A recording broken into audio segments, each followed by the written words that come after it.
Haleluya, sukacita ya, karena Tuhan Yesus adalah Tuhan yang penuh dengan kebaikan. Ya, terima kasih ya, Baby sudah mau hadir di channel ini untuk memberi kesaksian, membagi berkat bagi banyak orang, bagaimana kehidupan di dalam iman yang tadinya sempat meninggalkan Tuhan Yesus, tetapi Tuhan Yesus tetap dengan kasih-Nya, dengan kesabarannya yang begitu luar biasa, yang tidak tertandingi di saat Baby mengalami depresi, stres, yang menjalani iman. Di situ Tuhan Yesus hadir dan kembali merangkul seorang yang sudah tersesat dan terhilang.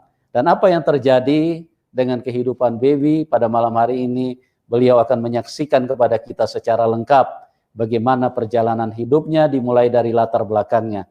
Oke, Mbak Baby, waktu dan tempat saya serahkan kepada Anda, silakan. Baik, terima kasih banyak Bapak, dan terima kasih buat semua yang lagi nonton. Saya mengucap syukur kepada Tuhan Yesus Kristus yang adalah satu-satunya Tuhan dan Juru Selamat yang telah menyelamatkan saya. Kalau bukan karena kasih dan anugerah Tuhan, saya tidak mungkin bisa bersaksi malam hari ini. Dan kesaksian saya ini adalah perjalanan kehidupan saya yang memang sudah dirancangkan Tuhan untuk saya alami dalam kehidupan saya. Saya adalah anak remaja biasa di umur saya yang ke 18-19 tahun. Saya anak remaja biasa, saya terlahir dari keluarga Kristen, tapi kebetulan kita bukan Kristen yang taat. Saya juga bukan terlahir dari orang tua yang yang keluarga yang harmonis. Saya dilahirkan dengan keluarga yang broken, dan saya besar dari nenek saya, dari oma saya. Tetapi puji Tuhan, walaupun kita bukan keluarga Kristen yang taat, setidaknya saya masih sering lah ke gereja pada waktu saya sebelum menikah. Dan ketika sebelum menikah pun memang saya termasuk seorang anak remaja yang sangat bebas, karena mungkin anak-anak broken home bisa lebih mengerti ya keadaan dan kondisi anak-anak remaja pada zaman itu. Di tahun-tahun 2009, saya benar-benar yang tipe anak remaja yang sangat-sangat bebas dan tidak ada kontrol dari keluarga atau orang tua juga. Dan saya memilih untuk kehidupan saya karena setelah lulus SMA, saya langsung bekerja. Kebetulan saya juga bukan dari anak orang kaya, kita ya orang-orang berkecukupan lah. Dan singkat cerita, karena saking bebasnya saya, saking bebasnya pergaulan saya sangat bebas untuk ukuran kota Kupang, kota yang kecil ini. Jadi saya ketemu dengan seorang laki-laki, dia ganteng, masih ada keturunan Arabnya, namanya Ridwan, dan saya jatuh cinta karena dia sangat ganteng ya untuk ukuran di masa itu. Lalu kita berpacaran, kita satu tempat kerja, lalu ya karena memang sangat bebas, jadi kita pacaran sekitar 1 atau 2 tahun, karena saya masih umur 18-19 tahun ya kalau saya tidak salah waktu itu. Dan orang tua saya pun di awalnya mengatakan bahwa kalau kamu pacaran, ini kan agama Islam, dia seorang Muslim, jangan sampai kalian pacaran yang ini. Walaupun orang tua saya kita bukan keluarga yang taat agama, tetapi masih adalah norma-norma yang diajarkan orang tua saya. Jadi ibu saya pada waktu itu masih mengingatkan saya jangan sampai pacaran dengan orang yang beda agama. Tetapi karena saya memang anak yang keras kepala, saya tidak mau mendengarkan orang tua, jadi saya memutuskan untuk tetap berjalan selama hampir 2 tahun pacaran. Dan karena saking bebasnya, boleh dibilang kita melakukan hubungan suami istri sebelum menikah, dan itu adalah dosa yang sangat besar. Dan di umur 19 tahun saya menemukan diri saya hamil.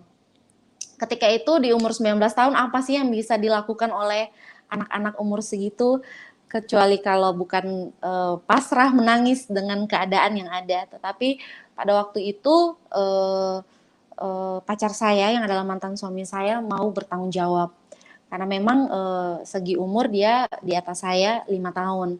Jadi dia memang sudah kepengen menikah. Tapi saya nggak tahu pemikirannya pada waktu itu apa. Yang jelas saya sudah hamil di luar nikah dan dia mau menikahi saya. Ketika pacaran saya tidak pernah berkomitmen untuk merencanakan pernikahan karena ini pacaran anak remaja gitu ya.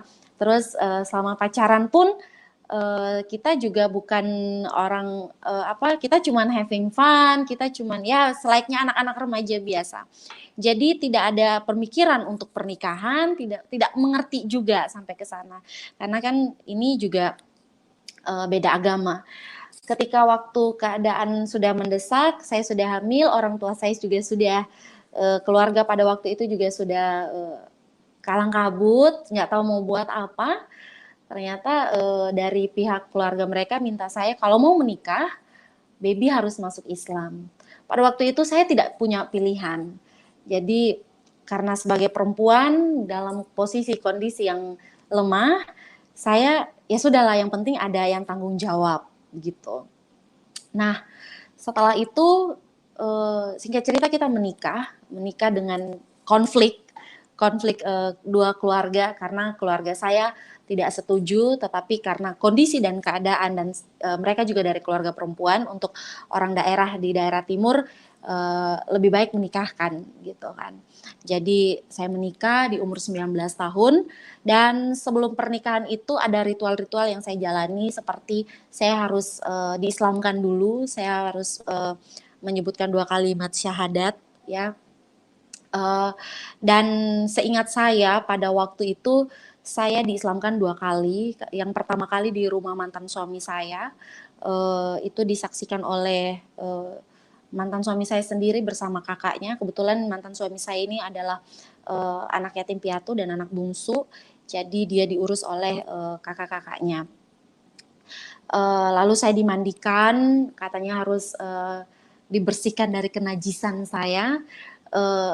Tetapi sekalipun saya anak bukan yang mengerti tentang agama, sebelum masuk Islam pun saya udah kayak hati saya kayak ini yakin nih mandi pakai air biasa aja lu udah bisa bersih dari kenajisan lu nih. Cuman karena waktu itu posisi daripada saya nggak dinikahin kan, ya udah saya nggak usah banyak bicara. Tapi ternyata setelah mereka diskusi dan lain-lain secara keluarga muslim mereka, katanya nggak sah. Jadi saya harus diislamkan lagi. Sebelum menjelang 1 minggu sebelum pernikahan, saya diislamkan secara resmi katanya di Masjid Nurul Iman, Kota Kupang. Itu salah satu masjid besar di kota ini. Dan disaksikan banyak sekali orang. Jadi pada waktu itu saya masuk ke masjid dan saya kayak di satu rumah yang berbeda dan saya kayak bilang, Tuhan saya tahu saya itu kayak jarang ke gereja tapi kayak gini ke akhir hidup saya sudah berpikir seperti itu. Ini masih 19 tahun loh Tuhan bakalan menikah dan akhirnya saya harus pindah Islam ya. Kayak tidak pernah terfikirkan dalam kehidupan saya. Tetapi karena keadaan yang membuat saya harus berpindah sehingga saya tetap menjalani posisi dan situasi pada waktu itu. Jadi saya pindah, saya menyebutkan 2 kalimat syahadat dan benar-benar katanya waktu itu sudah sah. Singkat cerita kami menikah dan saya masih ingat waktu pertama kali saya menikah di awal, hari-hari awal menikah. Saya belum berdoa, saya belum sholat, saya kayak merasa bimbang, saya harus berdoa kayak apa karena sekarang saya sudah beragama Islam. Lalu satu sore, kalau saya tidak salah ingat ya, mantan suami saya ngajakin sholat dan saya bilang saya belum mengerti nih kayak gimana. Tapi akhirnya saya dibelikan satu buku untuk panduan sholat. Sebelum sholat harus wudhu dulu, ada doa-doanya dulu. Saya juga tidak banyak bicara karena saya dalam keadaan saya sedang mengandung pada waktu itu 4 bulan kalau saya tidak salah. Tetapi saya ingat sebelum saya sholat, saya berdoa sendiri saya berdoa, dan doa itu saya sangat ingat sekali. Saya bilang seperti ini dalam doa saya, Tuhan ya Allah, saya bilang gitu. Karena saya waktu itu sudah merasa saya adalah seorang Islam. Saya bilang ya Allah, kalau seandainya Engkau benar-benar adalah Tuhan, Engkau benar-benar adalah yang maha kuasa yang harus saya sembah, maka jadikanlah rumah tangga saya ini rumah tangga yang baik, rumah tangga yang harmonis, tidak kayak neraka. Tetapi jikalau jalan yang saya pilih ini salah, maka tunjukkanlah kemahakuasaan-Mu. Jadi pada waktu itu saya berdoa itu, dan saya tidak pernah sangka kalau doa itu benar-benar menunjukkan arah dan jalan rumah tangga saya. Kehidupan saya bermula dari pernikahan saya. Di situ saya menjalani kehidupan pernikahan biasa. Satu kali saya ke tempat kerja, kebetulan waktu itu saya bekerja di penerbangan, suami saya juga, dia di Lion Air, saya di penerbangan lokal, Transnusa Aviation Mandiri namanya. Saya ke tempat kerja, terus biasalah teman-teman di tempat kerja tuh selalu yang, cie sekarang udah agama baru nih ya. Cuman kayak saya tidak ada sedikit kebanggaan, saya tidak ada sedikit yang saya senang, happy atau apa, tidak. Saya kayak jujur saya lebih kepada malu ya. Aduh, udah hamil di luar nikah, pindah agama pula, agama Islam lagi. Aduh, saya seperti itu kan. Jadi saya lebih kepada menutup diri saya, lebih kepada bergumul dengan hati saya sendiri. Tetapi mulai dari situ saya mulai mencari Tuhan. Anehnya waktu saya masih menjadi seorang Kristen, saya tidak mencari Tuhan. Ketika sudah menjadi Islam, saya mulai mencari Tuhan. Saya mulai beli buku renungan diam-diam, saya mulai searching di Google tentang Tuhan itu seperti apa, dan saya mulai baca-baca renungan harian Kristen sembunyi-sembunyi. Satu kali rumah tangga saya kita bertengkar ya, jadi agak ribut dalam rumah tangga kami. Karena saya ketahuan bahwa buku renungan saya lupa simpan di meja kantor saya pada waktu itu. Jadi buku itu saya selipin di tas, dan ternyata ketahuan sama mantan suami saya. Dia tipe orang yang radikal, tapi radikal yang nggak ngerti gitu. Jadi ketika saya bertanya pun dia just beriman tapi tidak ngerti apa yang diimani gitu. Jadi kebetulan kita langsung bertengkar hebat, dan karena memang pernikahan masih muda dan sama-sama masih muda juga, jadi kita adalah KDRT di umur pernikahan saya yang ke-5 bulan. Waktu itu semua barang-barang saya dibuang, pakaian saya dibuang waktu itu karena saya ketahuan bawa buku renungan yang saya baca diam-diam. Saya masih ingat dia marah saya dan mengatakan, kamu jangan bawa ikan busuk ke dalam rumah ini. Dari situ saya kayak, oh kok kamu bisa ngomong seperti ini gitu. Ini loh agama orang, saya waktu dalam hatinya kayak gitu. Tapi waktu itu saya minta pulang ke orang tua saya, dan orang tua saya jemput. Karena kita kan masih labil sekali ya, masih anak, masih remaja. Menikah juga dengan keadaan konflik. Jadi orang tua saya jemput, saya pulang. Lalu di kamar saya, di rumah orang tua saya menangis dan saya kayak menyesal sekali. Itu penyesalan pertama yang saya rasakan. Kenapa pertama? Karena kehidupan saya sebelum menikah tuh terlalu bebas. Kehidupan saya sebelum menikah itu terlalu tidak mementingkan Tuhan tuh kayak apa. Tetapi setelah menjauh dari Tuhan baru rasa rindu kepengen tahu Tuhan itu seperti apa. Jadi ada satu Alkitab kecil, Alkitab remaja waktu punya saya, yang biasa saya bawa ke gereja dulu, cuman karena Alkitabnya tidak pernah dibaca, jadi nempel-nempel gitu, jadi jarang terbuka.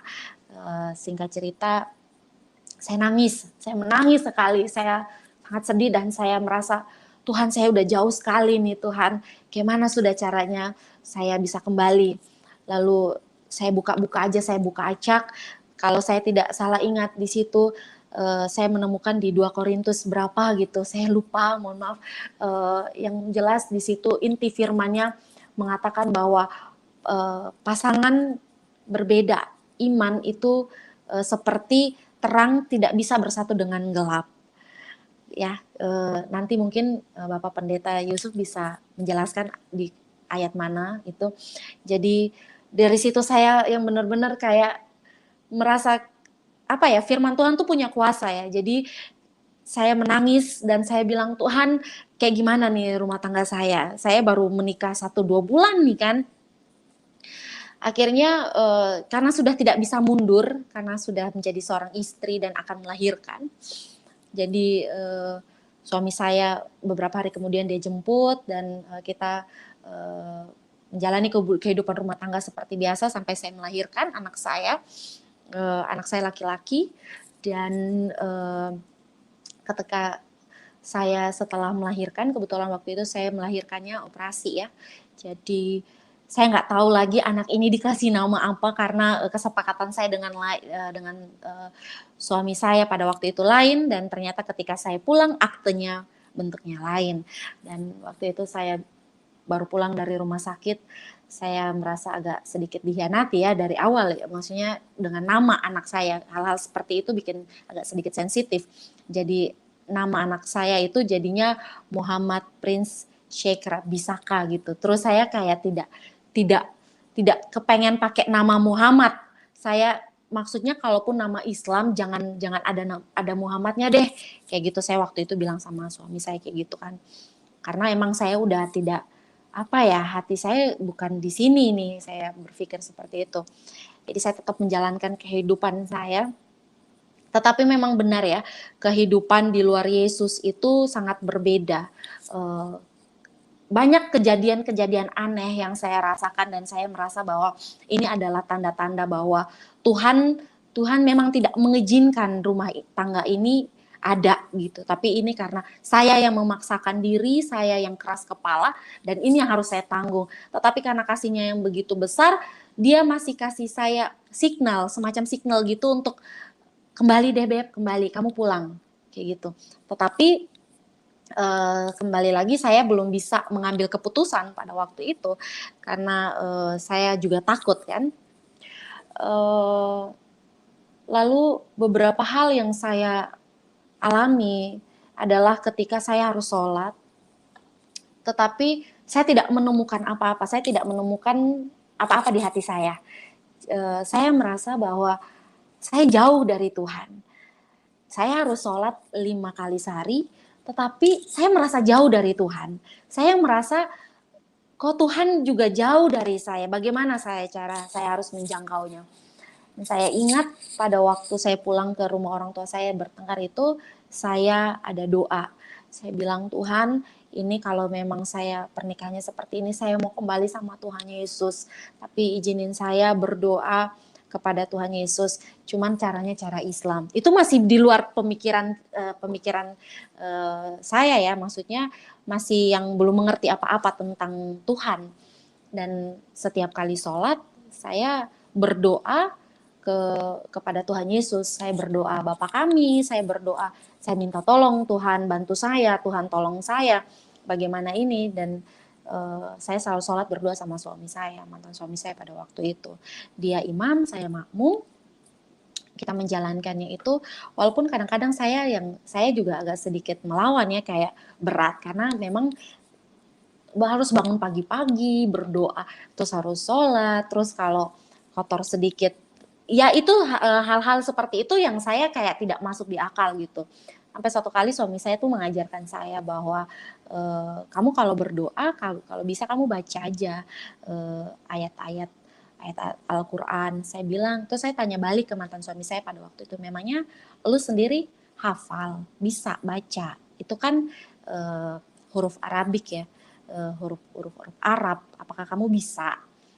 Jadi dia pun sendiri bukan orang yang fasih gitu. Jadi ini waktu itu kayak saya berpikir ini tuh tuntun buta, kita mau kemana kalau kita nggak masuk jurang kan? Dan akhirnya saya dibeliin buku, terus suami saya udah mulai tuh ngajarin katanya kayak gini. Tetapi saya tidak menemukan apa-apa. Seperti misalkan beberapa ajaran yang dia kasih tahu ke saya, nanti kamu berbuat baik aja, dosa-dosamu tuh bisa dihapuskan. Lalu nanti ada beberapa perbuatan baikmu yang bisa menghapuskan dosa-dosa orang tua atau apa begitu.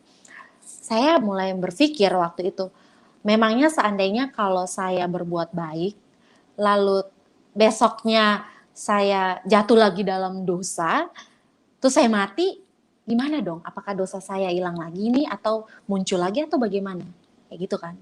Jadi pokoknya keselamatan itu yang saya dikasih tahu dalam ajaran Islam itu ya tidak pasti, ya insya Allah gitu. Dan saya tanya sama mantan suami saya waktu itu, memangnya kalau kita buat baik, apakah kita udah pasti nih masuk surga? Ya itu memang sih pertanyaan-pertanyaan yang saya lontarkan kepada mantan suami saya karena hati saya pada waktu itu memang kayak, waduh ini tempat saya bukan di sini nih. Tempat saya bukan di sini. Sebagai seorang manusia, sebagai seorang istri, saya mencintai mantan suami saya pada waktu itu. Saya sangat mencintai, saya mencintai keluarga saya mencintai keluarganya, saya juga sangat sangat mencintai anak saya, tetapi banyak hal yang Tuhan buat. Dimulai dari anak saya ini sering-sering sakit. Sakitnya tuh kayak cuman demam tapi bisa sampai timbul bisul yang besar-besar sampai saya tuh berpikir saya harus ganti susu apa, saya pikir alergik atau apa. Bahkan hampir semua dokter di Kota Kupang, dokter anak itu sudah saya bawa anak saya setiap bulan. Seperti itu. Satu kali di kantor saya ada seorang anak baru. Anak baru ini dia adalah seorang sarjana teologi ya, tetapi dia bukan pendeta, jadi dia pelayanan-pelayanan aja di gereja, hanya dia kerja swasta. Jadi waktu dia jadi partner saya tidak banyak bercerita karena orang baru, saya tidak banyak bercerita tentang kehidupan saya. Saya juga aneh, waktu itu saya belum mengerti apa-apa, jadi dia kayak punya, apa ya namanya, vision gitu, kayak bisa ngerti gitu. Terus saya yang bercerita sebelum itu, dia cuma tanya, "Beb, kamu menikah, kamu masuk Islam ya?" "Oh iya benar Kak, orang-orang juga pada tahu," gitu kan. "Tapi suami sama anakmu sering sakit ya?" Kayak gitu-gitu kan. Jadi saya bilang, "Kok Kakak tahu?" Saya bilang, "Kan saya nggak pernah cerita." Terus dia senyum-senyum aja. Sampai akhirnya satu siang dia bawa saya ke satu tempat, terus kita ngobrol. Disinilah perkenalan saya pertama kali tentang Tuhan ketika saya mencari-cari tahu tentang Tuhan. Teman saya menceritakan tentang Tuhan itu sendiri. Yang paling saya tidak akan pernah lupa adalah ketika dia bilang bahwa, "Baby, kamu itu sudah dibayar lunas dengan darah Yesus, darah yang mahal. Kamu ingat peristiwa 2000 tahun yang lalu ketika dia mati di kayu salib? Kamu percaya itu?" Jadi saya sangat percaya itu, Kak. Saya bilang seperti itu. "Itulah bukti dia mencintai kamu, tetapi kamu lebih mencintai manusia daripada Tuhan yang sudah terlebih dahulu mencintai kamu." Di situ saya nangis banget dan itu pernikahan saya udah berjalan hampir 3 tahun ya, baru saya ketemu orang ini. Jadi dan selama berjalan 3 tahun saya nggak pernah mau pakai jilbab karena saya nggak suka. Terus saya juga setiap hari Minggu kalau saya bangun di samping gereja, di samping rumah mantan suami saya itu ada satu gereja kecil, gereja karismatik. Itu mereka tuh kalau ibadah itu tuh bisa sampai kedengaran ke kamar saya gitu. Jadi kadang-kadang saya tuh kayak suka apa ngumpet-ngumpet ke dapur karena lebih dekat dengan dapur ya waktu itu di posisi rumahnya. Sengaja cuci piring kayak, sengaja ngapa-ngapain kayak, cuman buat mau dengar pujian penyembahan dari gereja karismatik di belakang rumah. Sampai segitunya. Terus kayak yang berdoanya diam-diam, kayak saya bilang, "Tuhan tolong saya." Dan itu berjalan langsung selama hampir 3 tahun saya menikah. Dan saya ketemu dengan teman saya yang tadi saya ceritakan, saya bilang, "Kak, kalau seandainya saya ngomong ke mantan suami saya, ke suami saya pada waktu itu, saya bakalan diceraikan." Lalu dia tidak bilang kita akan bercerai atau apa, dia cuma bilang, "Keputusan dan pilihan ada di tangan kamu." Saya masih nggak terlalu ngeh dengan kata-katanya dia kan. Tetapi ketika pulang sampai di rumah, kata-kata itu terus terngiang. Ibaratnya saya ini kayak lagi hidup di dua dunia gitu kan. Saya jadi Islam tapi saya menyembah Yesus Kristus sebagai Tuhan dan Juru Selamat. Saya sholat tetapi saya panggil Tuhan Yesus sebagai Tuhan saya. Saya seorang Islam di KTP, tetapi hati dan pikiran saya benar-benar kepada Tuhan Yesus Kristus.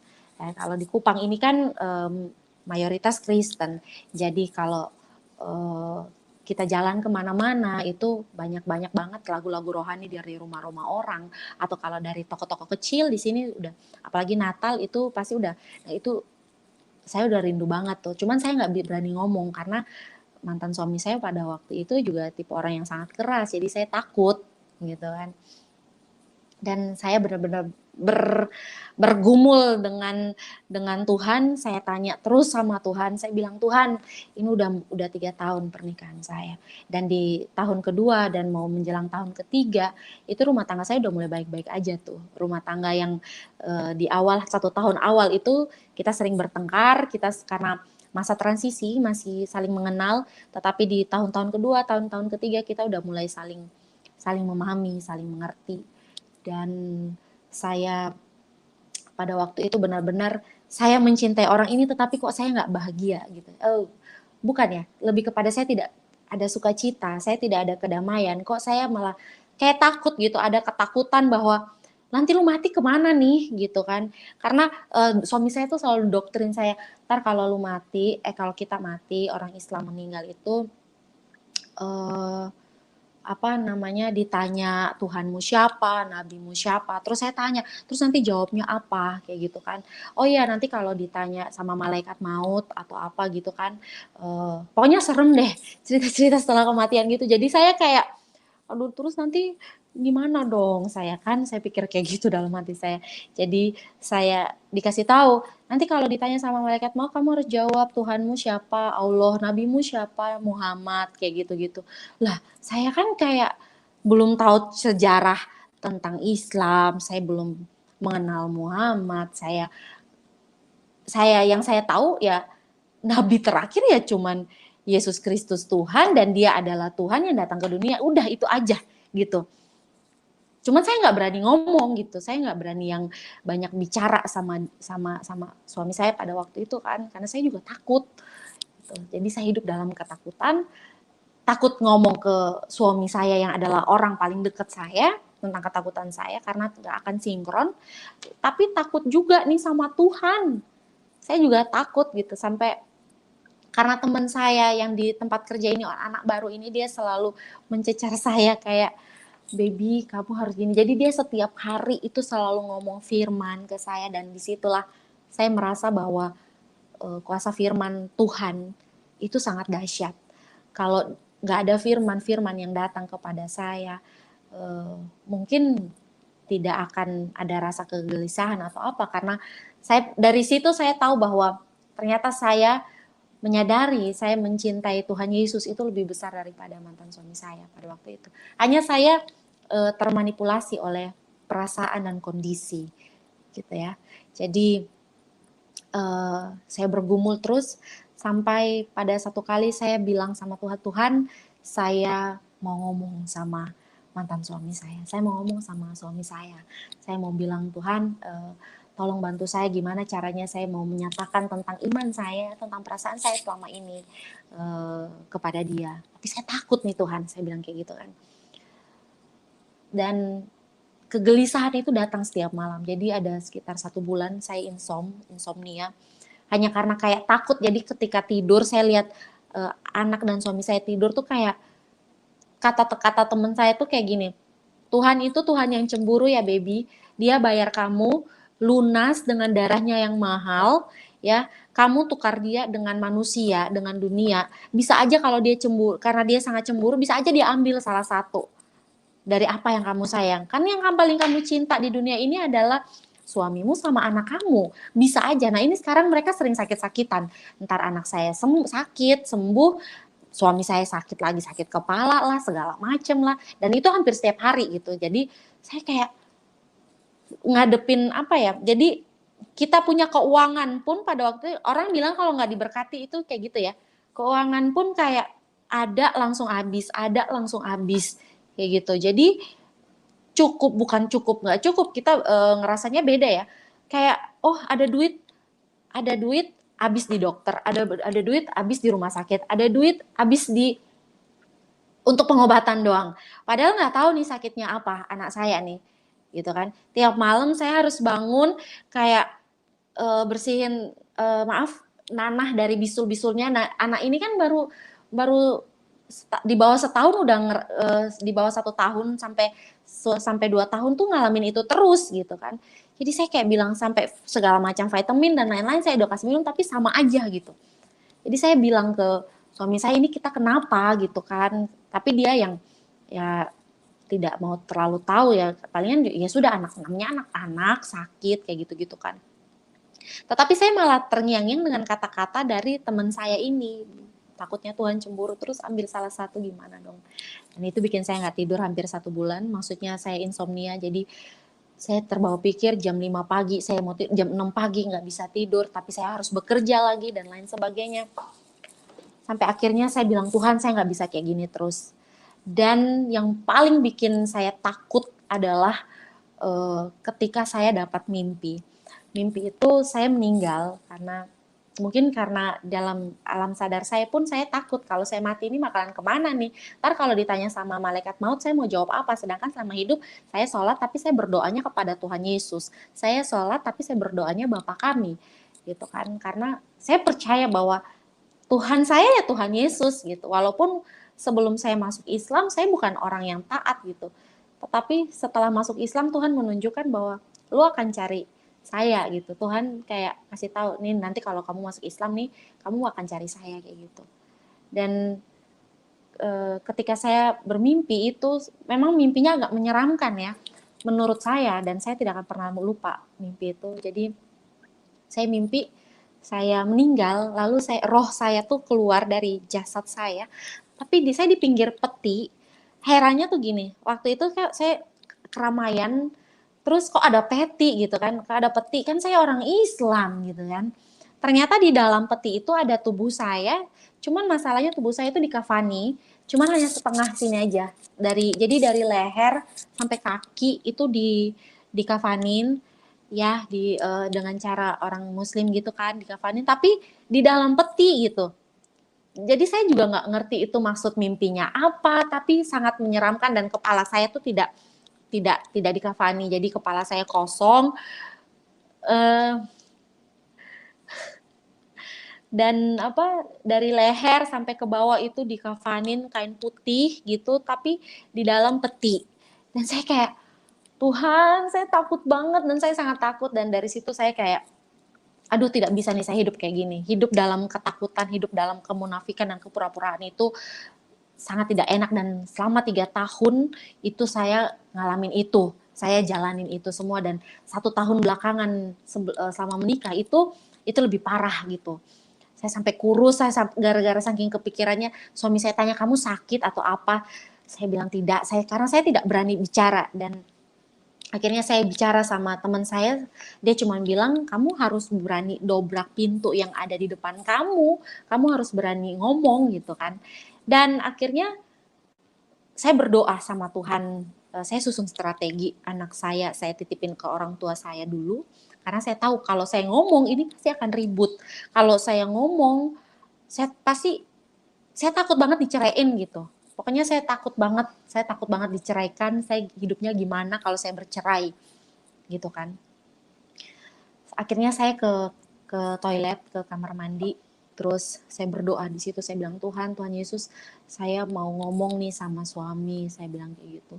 Tolong saya dong, bantu saya biar Roh Kudus yang kasih kekuatan, Roh Kudus yang ngomong. Saya takut dipukul, saya bilang kayak gitu kan. Saya takut banget nih kalau dia emosi, karena mantan suami saya itu orangnya temperamen. Saya takut saya dipukul, saya nggak mau bertengkar kayak gitu-gitu.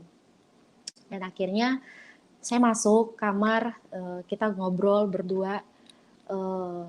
Memang Tuhan juga ya, memang ada Tuhan di balik ini semua. Saya awalnya nggak tahu, orang kalau lagi ketakutan, kata-kata awal apa sih kalau bukan basa-basi. Anehnya pada waktu itu saya tanya, keselamatan dalam Islam tuh menurut kamu gimana? Gitu. Ya kamu sholat, kamu buat baik, kamu bisa masuk ke surga gitu. Ya insya Allah kamu masuk surga katanya. Insya Allah itu artinya apa? Saya tanya kayak gitu. Insya Allah katanya, ya mudah-mudahan gitu kan. Terus saya tanya ke dia kan, tahu tidak di dalam Alkitab, kitab Yohanes berapa gitu. Kitab Yohanes bilang, Yesus tuh pernah bilang, ini saya ngomong ke suami saya pada waktu itu, Nabi Isa tuh pernah bilang, bahwa tidak ada satu orang pun di bawah kolong langit yang bisa masuk surga kalau tidak menyembah Nabi Isa. Gimana itu? Saya bilang kayak gitu. Terus, lu jangan gila ya baby, katanya gitu. Jangan jadi kafir, itu kayak gitu kan. Loh saya kan bertanya, ini gimana kalau seandainya saya berbuat baik, terus besok saya buat dosa, lusanya saya mati, gimana? Katanya saya buat baik hari ini, dosa-dosa saya diampuni. Maksudnya yang masuk akal gitu kan. Terus dia tanya balik, memangnya kalau lu menyembah Yesus sebagai Tuhan, lu sudah langsung diselamatkan, lu terus harus seenak-enaknya buat dosa. Terus saya jawab pada waktu itu, saya ingat banget, kan kalau sudah ikut Tuhan Yesus, kita tidak mungkin buat dosa lagi. Ya walaupun kita jatuh dalam dosa, setidaknya kan kita sudah diselamatkan.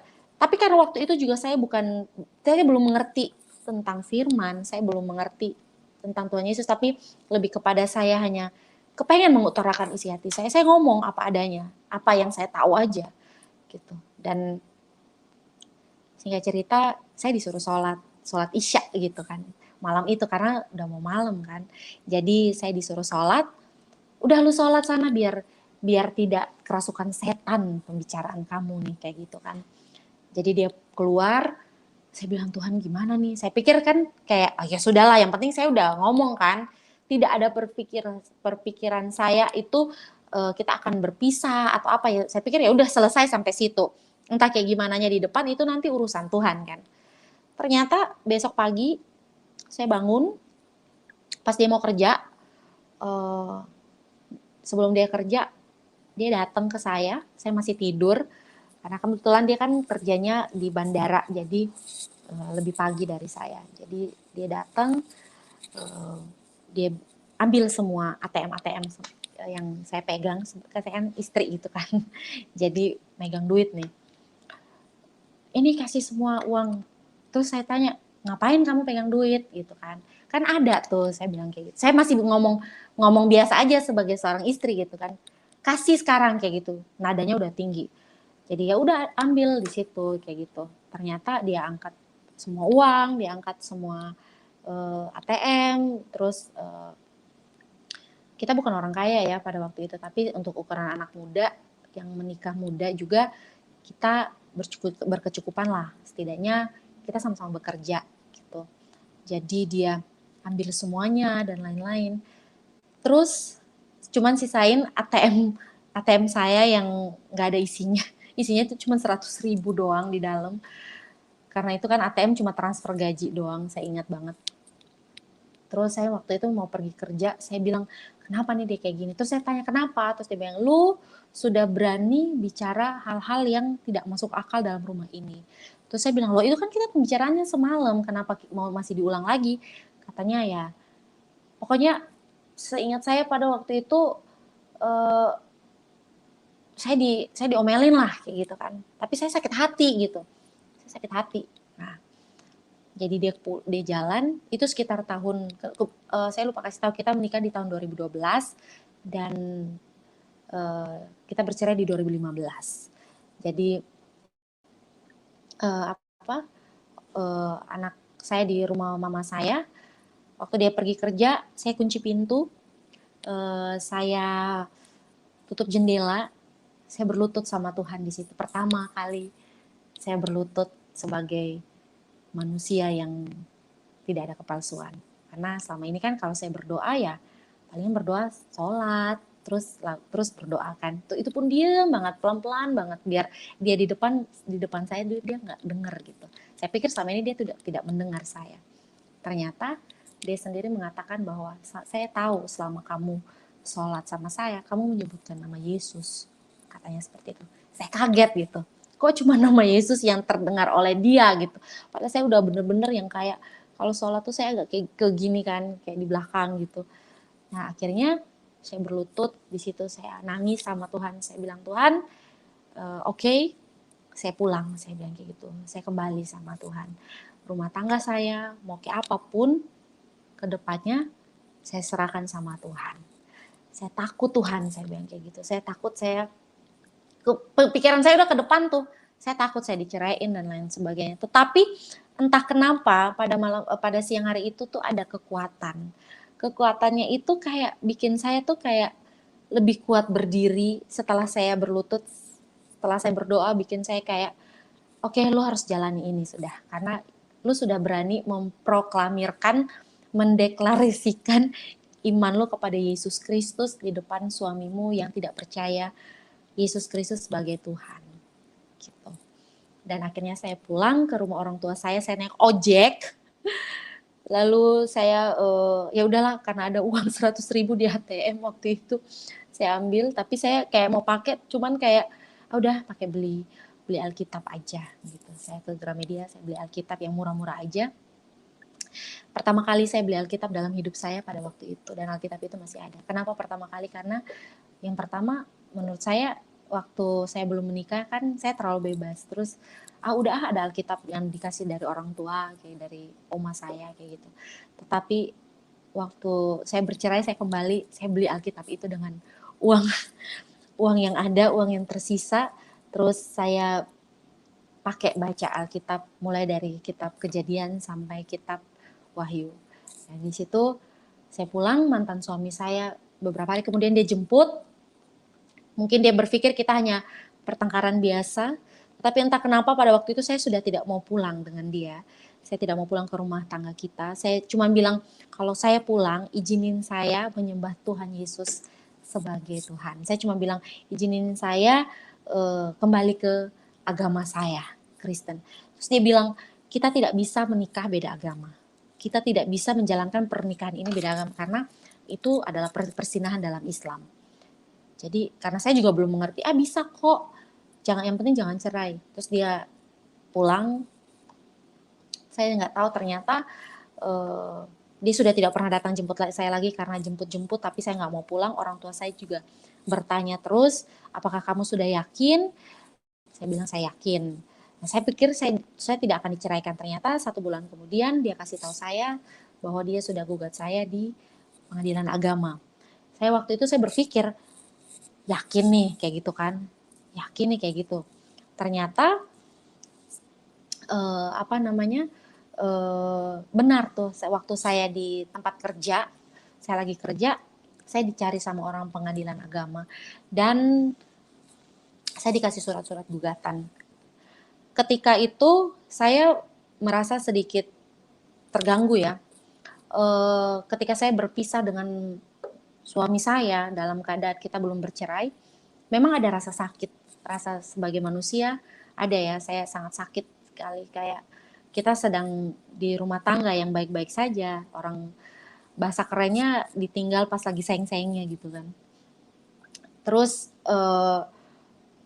saya berusaha mendekatkan diri kepada Tuhan, saya benar-benar mencari Tuhan gitu, saya benar-benar yang kayak haus gitu, saya kayak lapar gitu, kayak akan firman Tuhan, kayak Tuhan tuh apa sih gitu, kok bisa sih, yang saya tahu Tuhan Yesus tuh Tuhan yang bisa buat mujizat, orang mati bangkit, orang lumpuh berjalan, orang buta melihat, kayak gitu-gitu. Jadi karena pemahaman saya pada waktu itu, ya sudah Tuhan Yesus tuh Tuhan yang bisa buat mujizat. Nah, saya berdoa, saya bilang, Tuhan saya nggak mau cerai nih, saya bilang kayak gitu, ntar jadi janda dong, saya bilang kayak gitu. Pokoknya saya datang karena dia Bapa, saya datang ke dia itu sebagai anak gitu. Dan saya membangun hubungan pribadi dengan Tuhan tiap 4 jam. Jadi 4 jam saya mulai biasakan waktu doa. Saya mulai benar-benar yang berlutut sampai lutut saya benar-benar hitam. Karena saya di hadapan Tuhan, saya sampai tidak bisa berkata apa-apa. Saya cuma bisa menangis dan menangis karena benar-benar perceraian itu tuh tidak enak ketika saya harus menghadapi itu. Ketika saya baca lagi gugatan demi gugatan, itu bikin saya lebih menusuk saya ya, kayak Tuhan ini ikut Tuhan tuh kayak gini ya, ini ya kayak gitu. Tetapi ada kekuatan aja gitu. Dan akhirnya ada poin dari beberapa gugatan yang diajukan, ada belasan kalau saya nggak salah, dan satu poin itu sangat mengganggu saya, yaitu tentang hak asuh anak.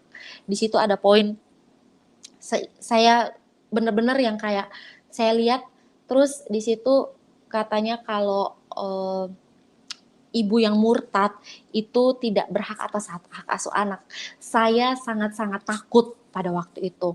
Dan saya seperti yang, Tuhan ini gimana dong, izinin saya kembali sama Tuhan Yesus, tapi saya mau bawa anak saya, izinin saya bawa bawa anak saya, tapi gimana caranya? Ini saya bakalan kalah telak nih. Nah, pada waktu itu saya ke pengadilan dan saya udah mulai mempersiapkan hati dan diri saya untuk menjadi seorang single parent. Ya, saya udah mulai mempersiapkan diri karena saya tahu ini udah sampai di pengadilan nih, rumah tangga saya udah sampai di pengadilan. Kalau saya mundur, dia suami saya masih bilang gini, kalau kamu mau kembali, kita masih bisa kembali. Kita masih bisa bina rumah tangga Islam. Saya bilang, saya mau kembali. Tetapi saya tidak bisa melanggar komitmen saya dengan Tuhan Yesus. Saya bilang seperti itu. Tapi kita ini menikah, baby. Kita punya komitmen lebih tinggi dari itu. Entah kenapa pada waktu itu, walaupun saya rasa sakit banget karena saya harus bercerai, tapi kok kayak saya tidak bisa membatalkan komitmen saya sama Tuhan untuk saya kembali gitu. Kayak saya, ya udahlah, saya kan udah serahin semua nih sama Tuhan. Saya udah serahin rumah tangga saya nih sama Tuhan. Berarti udah dia yang ngurus. Tapi kok selama perjalanan ke sananya itu kok sakit ya gitu. Saya sampai benar-benar sakit, yang merasa sakit hati, yang benar-benar sangat sakit, karena otomatis konflik keluarga itu pasti ada. Saya dicerca, saya dicuci maki segala macam, dicaci dan lain sebagainya. Saya disumpah serapah karena dianggap meninggalkan Islam. Tetapi saya bilang kepada diri saya sendiri bahwa setidaknya saya jujur gitu. Saya tidak membohongi kalian lebih lama gitu. Karena ini iman saya. Saya memilih percaya bahwa saya hanya bisa selamat kalau saya percaya Tuhan Yesus sebagai Tuhan dan Juru Selamat saya. Saya bilang ke mereka seperti itu. Dan saya memang benar-benar dicerca dan lain sebagainya. Tapi saya nggak berani, saya nggak ada kekuatan untuk melawan. Disitulah perbedaannya kita ketika kita mulai hidup dengan Tuhan dan kita di luar Tuhan. Ketika kita di luar Tuhan, kita selalu mengandalkan kekuatan kita. Tetapi kalau di dalam Tuhan, untuk ngebales orang yang nyakitin kita itu bisa, ada kesempatan. Tetapi kayak Roh Kudus kayak tarik, ini bukan ranah lo ya. Udah, lo di sini aja, lo diem aja kayak gitu. Jadi pada waktu itu saya yang benar-benar diem, fokus sama Tuhan. Jadi dalam keadaan sakit, dan yang paling anehnya saya kehilangan pekerjaan. Kontrak saya nggak dilanjut, padahal saya udah 4 tahun kerja. Saya lebih stres lagi ketika saya kembali ke rumah tangga orang tua saya, dan rumah tangga orang tua saya juga benar-benar yang udah broken banget, udah berpisah. Terus orang tua saya dililit hutang, kayak gitu. Jadi kita sampai makan pun pada waktu itu emang bener-bener yang sangat sulit ketika saya kembali sama Tuhan. Dan saya waktu itu tidak protes, saya nggak mau protes karena saya tahu diri gitu. Oke, ini harga yang harus saya bayar karena pernah nyangkal Tuhan gitu kan. Saya pikir saya diem aja. Jadi setiap pagi saya bangun, saya kasih makan anak saya apa adanya. Dan herannya ketika saya kembali sama Tuhan Yesus, dalam keadaan anak saya tuh bisa, saya pernah kasih makan cuma nasi putih sama dicampur sama air putih doang. Sampai sekarang dia tuh nggak pernah sakit apapun. Di sini saya ngelihat kebesaran Tuhan. Saya waktu dia nggak pernah sakit, saya nggak pernah ngeluarin duit. Di situ saya lihat bahwa Tuhan yang saya pilih itu memang tidak salah. Waktu saya sama suami saya, makan pun tuh nggak pernah kurang, makanan bergizi untuk anak saya selalu ada, tapi herannya uang selalu habis ketika dia selalu sakit gitu. Ketika saya kembali sama Tuhan, saya serahin anak saya sama Tuhan, dia masih umur hampir 3 tahun setengah waktu itu. Bisul-bisul yang biasa muncul setiap bulan itu nggak ada sama sekali. Saya tuh aware aja karena saya udah berhenti kerja nih. Saya pikir, aduh ini kalau sakit gimana. Tetapi Tuhan pelihara dengan benar-benar. Dia ngedidik saya, dia rombak saya, tetapi dia pelihara gitu. Jadi Tuhan tuh Tuhan tuh cool, Tuhan tuh keren. Tuhan Yesus tuh kayak, saya ngerubah kamu nih baby jadi sesuatu yang baru gitu. Kamu yang lama saya rubah, tapi saya harus rombak. Dan ketika saya rombak kamu itu sakit, dan benar, itu sakit banget. Ketika itu Saya setiap hari kehidupan saya tuh cuman berdoa, menangis, puasa kayak gitu. Karena saya juga nggak ngerti puasa itu kayak gimana, tapi ya udah saya tahan makan aja dulu, tahan minum. Terus kan apa yang ada, terus kita dipelihara sama Tuhan tuh cuman jadi kebetulan keuangan kita benar-benar diproses Tuhan, keuangan nggak ada apa-apa sama sekali, sampai kita harus nyari-nyari koin biar bisa beli gorengan untuk kita bertahan hidup. Herannya anak saya tuh selalu, susu tuh selalu ada. Terus kalau mama saya pulang kerja, kan mama saya PNS, ini hari ini ada dapat uang nih, tapi cukup aja nih buat beli susu. Ya udah, yang penting bisa si anak saya ini minum gitu. Yang penting bisa sama-sama bertahan. Di depan rumah mama saya itu ada satu pohon pepaya gitu. Pohon pepayanya itu ujungnya tuh udah busuk banget. Tetapi anehnya dia tuh berbuah setiap hari. Dan Tuhan tuh pelihara kita tuh kayak tar tetangga nganterin makan gitu. Tar tetangga nganterin bawang gitu. Lu bisa makan aja itu lu udah hebat gitu. Dari situ Tuhan ngajarin bahwa kamu baby hidup dari kasih karunia saya. Jadi pohon pepaya itu mentah. Jadi orang Kupang tuh biasa makan bisa bikin buah pepaya itu jadi sayur.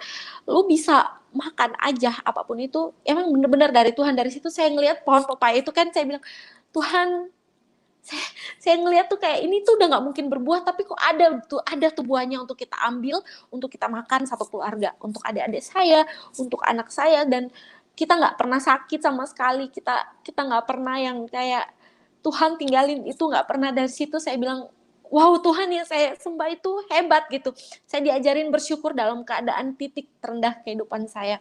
Dan perjalanan pernikahan saya tetap berlangsung perceraian sekitar 3-4 bulan, saya nggak salah, mantan suami saya masih datang terus dan mengatakan bahwa nanti kamu kalau mau kembali saya bisa ini lagi. Tapi saya bilang, saya nggak akan kembali, saya bilang gitu. Saya tetap sama Tuhan Yesus, saya bilang kayak gitu. Kamu terserah kamu, kita sudah sampai di tahap 2-3 kali sidang kalau saya nggak salah. Kita lanjut aja, terserah kamu yang gugat saya. Intinya saya nggak pernah gugat kamu cerai. Lalu dia gugat saya 2 kali, perceraian dan anak. Anak itu saya paling worry gitu. Saya sampai cara saya berdoa, saya sampai bawa pegang apa namanya, gugatan, kertas gugatan, saya angkat di hadapan Tuhan. Saya bilang, ini loh hasilnya dari saya milih Tuhan, ini ya hasilnya Tuhan. Saya boleh nggak minta, boleh nggak dikasih, saya nggak makan nggak apa-apa, tapi karena saya tahu Tuhan pasti pelihara, hanya boleh nggak saya minta anak ini jatuh di tangan saya gitu. Saya janji sama Tuhan, saya akan besarin dia seturut mau Tuhan. Cuman pada waktu itu saya masih takut kan bawa anak saya ke gereja, gereja juga masih sembunyi-sembunyi, saya takut mantan suami saya tahu. Lalu pada waktu saya jam baca Alkitab, sebelumnya saya belum sampai kitab Samuel, tapi Roh Kudus kayak ngingetin saya kayak, coba deh baca kitab Samuel. Kitab Samuel tuh punya ibu yang hebat namanya Hana. Perempuan luar biasa yang saya tuh kayak terinspirasi banget. Dia tuh kuat dan kayak dia kuat karena dia setiap harinya di hadirat Tuhan, dan di situ jadi kayak apa ya, kayak sesuatu yang berharga buat saya, kayak lu cuman bisa kuat kalau lu di hadirat Tuhan, Beb, kayak gitu. Dan ketika saya baca Hana yang mandul, Hana yang dimadu, Hana yang merasa tidak adil, tapi dia tuh nggak ngomong, dia bukan tipe perempuan yang koar-koar kemana-mana. Dia cuma datang ke Imam Eli, dia cuma datang ke bait Allah, dia cuma rengeng-rengeng sampai Imam Eli pikir dia tuh orang mabuk, orang gila.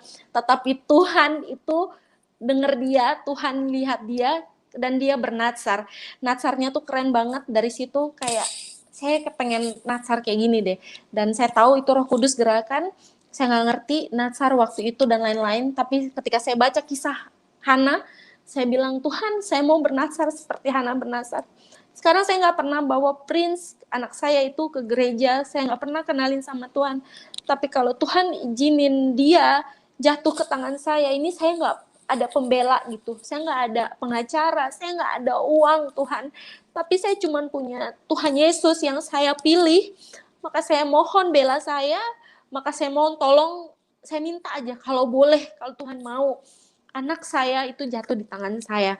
Dan setelah bernasar itu, Tuhan jawab 2 minggu kemudian, kalau saya nggak salah, ingat ya waktunya kalau saya nggak salah.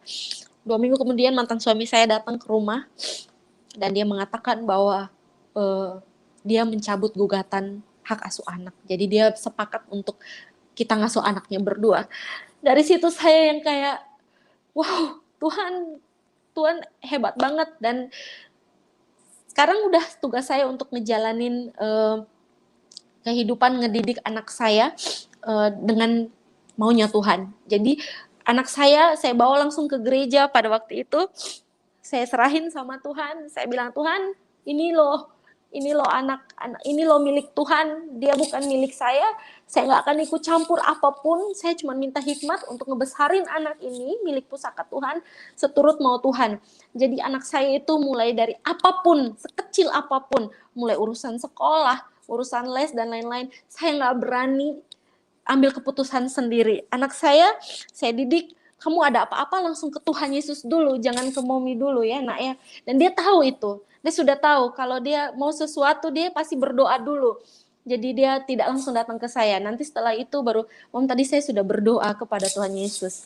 Gitu. Kira-kira Tuhan Yesus jawabnya kapan ya? Namanya anak-anak ya. Dan sampai akhirnya anak saya ini saya rubah namanya. Namanya pun yang awalnya Muhammad Sheikh Prince Rabi Saka kalau saya nggak salah itu. Saya rubah, saya doa lagi sama Tuhan. Saya bilang, Tuhan ini belum selesai nih perjuangannya. Saya mau rubah nama. Mulai dari nama itu harus ada KTP kan. KTP saya pun saya perbaharui setelah putusan pengadilan. Saya itu pun benar-benar yang hanya ngerubah KTP doang, ngerubah bikin kartu keluarga baru. Itu semuanya benar-benar pure Tuhan. Karena kita kalau di NTT, di Kupang ini kalau ke Dispendok itu agak benar-benar susah dan lain sebagainya. Saya nggak punya koneksi sampai situ. Dan akhirnya semuanya saya rubah. Anak saya yang awalnya namanya Muhammad, saya tanya, Tuhan ini mau dirubah apa nih Tuhan? Dan akhirnya Tuhan kasih ingat saya Michael, namanya Michael. Jadi Muhammad itu saya ganti Michael. Jadi namanya sekarang adalah Michael Prince Hivenly Saka. Dan benar-benar yang kayak ya udah saya serahin dia sama Tuhan. Apapun itu kehidupannya benar-benar sama Tuhan. Dan sekarang saya nggak berani ngelanggar nasar saya itu, nasar saya seumur hidup saya selalu ingat itu. Dan saya berani jamin kalau Tuhan izinkan saya bernasar seperti itu melalui Hana, berarti Tuhan memang maunya seperti itu. Dan akhirnya saya bercerai sama mantan suami saya. Saya memulai kehidupan saya, awalnya saya 3 bulan nganggur. Saya bilang, ini gimana nih Tuhan, saya nggak punya kerjaan dan lain sebagainya. Di Kupang juga masih, kita masih kota kecil, saya butuh pekerjaan. Dan akhirnya satu kali di Kupang ini ada beberapa hotel aja ya. Hotel paling besar di Kupang itu namanya Hotel Aston. Itu hotel bintang 4, itu gedung paling tinggi di Kupang. Itu kan kita daerah, jadi itu paling tinggi banget. Ada teman saya yang minta saya untuk masukin CV saya ke situ. Terus saya berjuang, saya pergi. Waktu di depan gedung Aston yang tinggi itu, saya tuh kecil banget. Saya doa sama Tuhan, saya bilang, Tuhan, ini orang hebat semua nih yang kerja di sini, kayak gitu. Saya nggak ngerti apa-apa tentang hotel pada waktu itu. Saya udah pikir, Tuhan, karena saya tuh cuma lulusan SMA doang, ya udah deh saya cuci piring aja nggak apa-apa.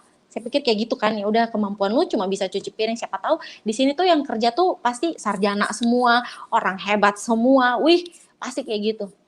Ketika saya pergi, saya masukin lamaran, saya interview, pikiran saya karena saya nggak punya kerja, saya nggak punya pengalaman di hotel dan lain sebagainya, pasti palingan cuman kalau nggak making bed ya cuci piring doang kayak gitu kan, ya gitulah. Tapi ternyata pas waktu saya dipanggil, setelah interview beberapa hari kemudian saya dipanggil, Ibu Baby nanti ke HR ya. Lalu saya menghadap ke situ, saya tanya lagi, Tuhan ini yakinkah saya dipanggil gitu, saya lagi butuh kerjaan banget, karena saya pikir saya udah harus berjuang untuk anak saya. Jadi saya benar-benar berjalan sama Tuhan. Saya bilang, Tuhan ya udah deh, ini kayak apapun saya akan berjalan sama Tuhan. Dan ketika itu dia manggil saya gitu. Jadi HR manggil saya, terus saya dengan polosnya ya udah iya saya tanda tangan aja. Saya udah diterima. Iya Ibu Baby udah diterima.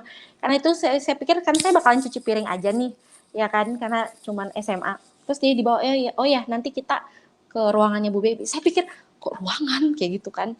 Ternyata dia bawa saya ke satu ruangan, itu ruangannya bagus banget, ber-AC, ada komputernya, yang out of ekspektasi gitu. Jadi kayak Tuhan itu nyediain sesuatu yang di luar pikiran kita, apa yang tidak pernah terdengar oleh telinga, timbul dalam hati, dilihat mata. Itu yang Tuhan sediain. Saya cuma berdoanya, saya tuh cuma minta ya udah Tuhan, ini gedung paling tinggi di Kota Kupang. Kalau saya masukin lamaran ke sini palingan cuman apa sih? Cuman disuruh cuci piring doang, ya nggak apa-apa lah. Yang penting anak saya bisa punya uang susu. Toh saya tuh cuma berpegang sama firman Tuhan pada waktu itu. Tuhan tuh burung-burung di udara aja Tuhan pelihara, Beb, apalagi lu pasti Tuhan pelihara sama anak lu kan. Dia udah izinin lu bercerai, lu udah sakit-sakit, lu udah bener-bener kayak orang gila, pasti dia tanggung jawab. Dia tuh Tuhan yang tanggung jawab. Dia Tuhan yang lu pilih dan lu tuh gak mungkin salah. Lu gak mungkin salah gitu kan. Sampai akhirnya waktu saya ngeliat itu, saya bilang, Ibu Baby ini ruangannya Ibu Baby, nanti Ibu Baby kerjanya di sini ya. Saya tanya lagi, yakin Kak Bu? Gitu. Iya, oh boleh nggak saya pinjam toilet? Saya kayak gitu. Oh boleh, nanti ke toilet karyawan. Saya ke toilet cuman menangis, ucap syukur. Saya bilang, pada waktu itu gajinya cuma berapa? Tahun 2015 gaji saya ditawarin gaji jujur aja cuma 1.250.000. Tahun 2015 kecil banget. Saya nggak bersyukur karena gajinya, saya bersyukur Tuhan tahu saya tuh nggak terlalu pandai cuci piring. Saya cuma bersyukur bahwa Tuhan, thank you ya, saya bisa kerja di ruangan ber-AC, saya bisa kerja di depan komputer, udah itu lebih dari cukup. Masalah gaji itu mau urusan Tuhan, Tuhan kan kaya, gitu kan. Saya ngomong sama Tuhan dan saya kerja cuma sebulan aja, saya nggak tahu. Terus puji Tuhan, saya dikasih hikmat pekerjaan saya dan saya ditawarin lagi ke hotel yang baru buka di Kota Kupang, Hotel Amaris, naik level lagi, gajinya naik lagi, dan saya terus ditawarin di tempat-tempat lain dari yang staf biasa. Puji Tuhan, Tuhan bawa saya sampai untuk pekerjaan saya sekarang yang awalnya saya jobless dan lain sebagainya. Saya mulai ditawar-tawarin karena saya mulai bekerja sesuai apa yang Tuhan mau. Kata kitab Kolose 3 ayat 23, kalau saya tidak salah, lakukan segala sesuatu seperti untuk Tuhan. Dan itu yang saya terapkan dalam pekerjaan saya. Puji Tuhan, dari yang saya cuma staf biasa, sekarang saya udah ditawarin saya udah 3 tahun kerja di Hotel Swiss Bell Inn Crystal Kupang. Ini salah satu hotel bintang 3. Saya ditawarin jadi sales manager di sini, dan ketika saya ditawarin, saya bilang, Tuhan, Engkau tuh emang bener-bener luar biasa gitu. Waktu saya keluar dari rumah mantan suami saya tuh nol bener. Uang cuma 100.000. Saya pakai basi beli Alkitab. Terus saya tanya, Tuhan, ini yakinkah? Kayak masih bergantung juga sama ya, kalau nggak ada duit gimana nih, kayak gitu kan. Tapi ternyata dia tuh nunjukin bahwa kamu hidup, baby, bukan dari uang. Kamu hidup karena saya tuh hebat. Dan saya baru yang ngakuin, siapapun yang lagi nonton saat ini, jangan pernah salah ngambil keputusan untuk ninggalin Tuhan Yesus. Bakalan rugi. Sampai detik ini, kalau saya terima sesuatu dari Tuhan, saya selalu bilang, Tuhan, saya ingat dari mana saya Tuhan pungut. Kalau Tuhan gak pungut saya 6 tahun lalu, saya gak mungkin kayak sekarang. Bilang kayak Tuhan kayak gitu. Kalau Tuhan nggak izinin saya masuk Islam, saya nggak akan cari Tuhan. Saya pasti akan terhilang walaupun saya Kristen. Saya nggak akan cari Tuhan. Dan kehidupan saya berjalan seperti biasa. Proses demi proses tetap ada ya. Tetapi dalam proses itu dia mendewasakan saya. Dia buat saya lebih dalam lagi dengan dia untuk mengerti dan memahami. Untuk hubungan saya dengan mantan suami saya agak kurang baik karena dia agak egois dan tidak menafkahi anak saya lagi, dan dia sudah menikah. saya belum berpikiran untuk menikah ya, karena masih anak saya harus diurus. Dari pekerjaan ini, puji Tuhan, saya punya punya pergumulan pada waktu itu. Saya keluar dari rumah mantan suami saya masih ingat banget itu ada firman Tuhan di kitab Lukas atau Markus, kalau saya nggak salah ingat. Kalau saya salah, saya mohon maaf. Cuman di situ kalau nggak salah dibilangnya, siapapun yang meninggalkan ladangnya atau apapun itu demi Tuhan, karena Tuhan Yesus, dia akan menerima 100 kali lipat, berlipat kali ganda. Kalau saya nggak salah. Saya nggak pernah muluk-muluk sama Tuhan. Saya mulai dari nol. Saya nggak punya kendaraan, saya nggak punya apapun pada waktu itu. Benar-benar yang kayak Tuhan tuh bawa saya di padang gurun menuju padang rumput yang hijau. Kayak dia ngajarin saya banyak hal. Jatuh bangun iman saya, tapi dia benar-benar menunjukkan bahwa dia Tuhan yang setia. Kayak dia bertanggung jawab. Dia Tuhan yang saya tidak ada kata-kata di kitab Mazmur itu yang indah-indah itu udah habis ya. Kayak ibaratnya kayak udah nggak ada kata-kata yang indah lagi yang bisa mendescribe Tuhan tuh seluar biasa apapun. Mungkin kalau ditulis di dalam buku pun tentang indahnya Tuhan itu, Tuhan Yesus yang saya pilih itu tidak ada buku yang bisa menampung. Karena untuk kehidupan saya dalam keadaan sulit seperti itu pun, dalam keadaan saya sakit sekalipun karena saya bercerai, sukacita itu ada. Beda ketika saya masih dengan mantan suami saya pada waktu itu. Saya ketakutan, saya gelisah, saya takut mati kayak apapun. Kalau saya mati kemana? Sekarang saya udah lega nih. Saya tahu keselamatan gak mungkin hilang. Saya tahu ketika saya terima Tuhan Yesus, saya bertobat, saya dibaptis lagi. Saya benar-benar kayak speechless dengan kebaikan demi kebaikan Tuhan. Kalau saya terima berkat-berkat materi, saya cuma bilang, Tuhan, ini tuh cuma bonus, ajarin saya tahu diri. Saya diselamatin aja, saya dapat berkat keselamatan aja, itu udah jauh-jauh lebih cukup, lebih dari cukup. Saya dikasih, saya bekerja selama masa pandemi ini 2020 juga amazing. Saya cuma seorang wanita karir, tapi sekarang Tuhan ajarin saya untuk menjadi seorang entrepreneur.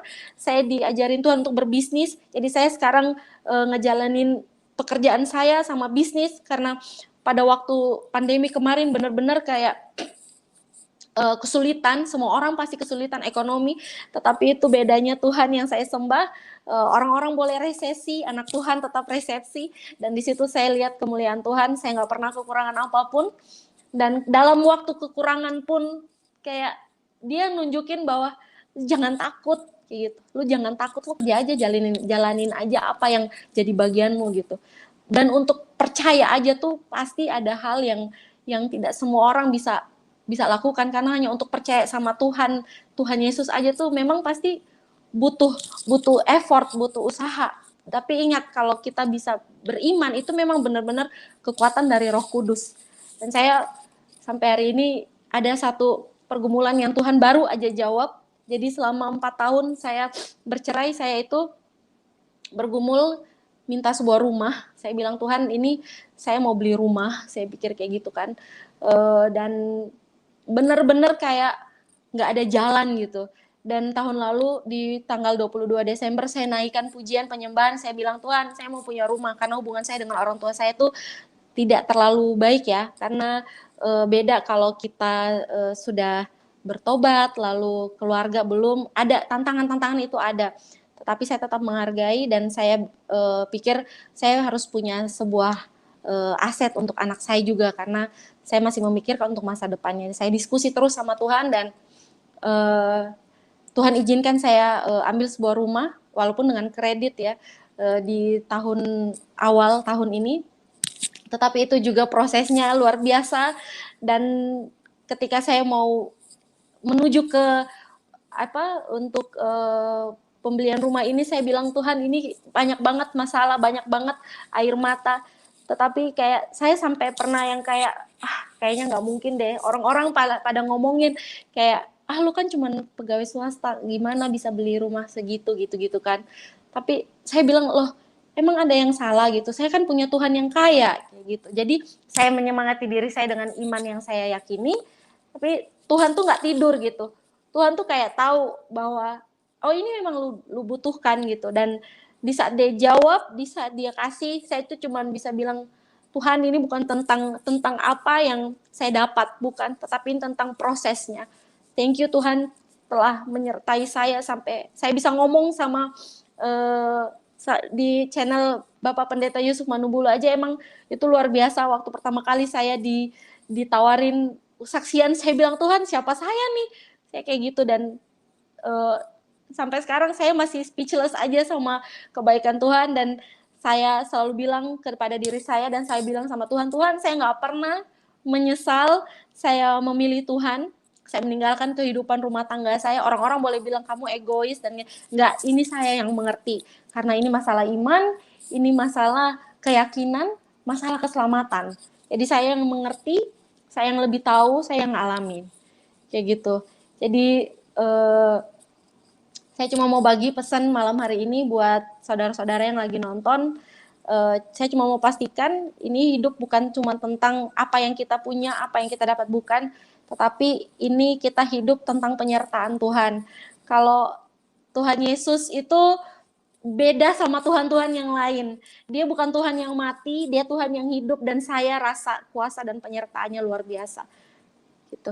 Jadi terima kasih banyak buat Bapak Pendeta Yusuf dan tim yang sudah mempercayakan kesaksian saya. Semoga memberkati dan saya kembalikan. Oke, puji Tuhan. Terima kasih, Baby. Kesaksian yang luar biasa sekali bagaimana Tuhan Yesus adalah Tuhan yang bukan hanya diceritakan di dalam sebuah kitab. Tuhan Yesus bukan hanya merupakan Tuhan yang dibicarakan oleh pendeta, tapi Tuhan Yesus adalah Tuhan yang menyatakan diri kepada setiap manusia. Jadi setiap manusia mengalami Tuhan. Itu sebabnya kalau orang mengalami Tuhan, dia tidak akan berpaling, dia tidak akan pernah meninggalkan Tuhan. Sekalipun apapun tantangan di depannya, dia tidak akan pernah meninggalkan Tuhan. Karena di dalam kekristenan itu mengalami, bukan hanya sekedar mendengar cerita pendeta, bukan hanya sekedar mendengar rajuan orang-orang Kristen, bukan hanya sekedar karena diberi jabatan, diberi uang, bukan. Ya, orang Kristen itu adalah memang benar-benar mengalami Tuhan secara real. Dan apa yang terjadi tadi Baby Mercy sudah menjelaskan bagaimana dia dari latar belakang sosial cuman berpendidikan SMA yang sederajat, tetapi Tuhan bisa mengangkat dia secara luar biasa. Tuhan yang baik. Pertama, walaupun Baby sudah meninggalkan Tuhan, sudah mengecewakan Tuhan, tapi kalau dia Tuhan yang baik, dia Tuhan yang mengasihi. Dia bukan Tuhan yang suruh penggal kepala Baby, karena kamu sudah meninggalkan aku, maka aku suruh malaikat penggal kepalanya si Baby. Bukan, ya. Tuhan yang baik. Tuhan adalah Tuhan yang mengasihi. Tuhan adalah Tuhan yang mengampuni, ya. Tuhan yang terus mengulurkan tangan buat setiap orang. Berdosa sebesar apapun, pendosa sehebat apapun, Tuhan tetap membuka tangannya, kasihnya secara luar biasa. Itulah Tuhan Yesus. Mau cari di mana Tuhan seperti ini? Dan tidak ada Tuhan selain Tuhan Yesus, ya. Amen. Dia pribadi satu-satunya Tuhan. Dan kalau ada Tuhan yang lain, saya ingin katakan bahwa Tuhan itu hanya satu, tidak mungkin dua. Kalau ada dua berarti satu palsu. Kalau ada tiga berarti dua palsu. Kalau ada empat berarti tiga palsu. Ya, kebenaran itu hanya satu. Di dalam dunia ini kita hanya tahu, kita harus mengerti betul bahwa hanya ada benar dan tidak benar. Oke, teman-teman, kita cukupkan sampai di sini dulu. Terima kasih buat kebersamaannya, dan bagi Anda yang ingin mendukung, di bawah layar YouTube, di bawah deskripsi kami sudah cantumkan nomor rekening beliau. Ya, silakan teman-teman yang diberkati dengan kesaksian, silakan kita dukung, ya. Oke, semuanya terima kasih. Doa kami buat Anda semua semakin berlimpah dengan kemurahan Tuhan, dan terima kasih buat kebersamaannya. Tuhan Yesus memberkati kita semua, dan salam kemenangan buat kita semua. Amin.